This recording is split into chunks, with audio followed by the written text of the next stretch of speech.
దుర్మార్గులు ఆక్రమించుకున్న చెరువుల వల్లనే ఇవాళ వరదలు వస్తున్నాయి. అందుకే హైడ్రాను ప్రారంభించడం. హైడ్రా స్పెషల్ టాస్కే ఈ చెరువులను ఆక్రమించిన వాళ్ళను చెరబట్టాలని, చెరబట్టిన వాళ్ళ నుంచి విడిపించాలని, అలాంటి వాళ్ళను అవసరమైతే చెరసాలకు తోలాలనేది నా ప్రభుత్వ విధానం.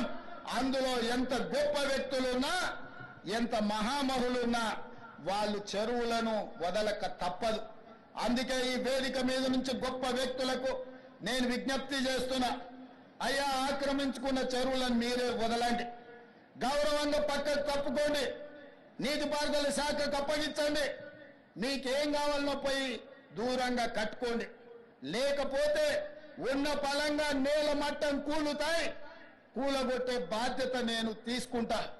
ఇలా ఎఫ్టీఎల్లో కానీ బఫర్ జోన్లో కానీ నాలాలలో అక్రమంగా నిర్మాణాలు ఏవైతే ఉన్నాయో వాటన్నిటినీ నిరభ్యంతరంగా మేము తొలగిస్తాం. మీరు ఎక్కడికి వెళ్ళినా, మీరు తాత్కాలికంగా కోర్టుల నుంచి ఏమన్నా తెచ్చుకున్నా న్యాయస్థానాలలో కూడా కొట్లాడి ఆ స్కేలను వెకేట్ చేయించి మీరు ఆక్రమణలు తొలగిస్తాం.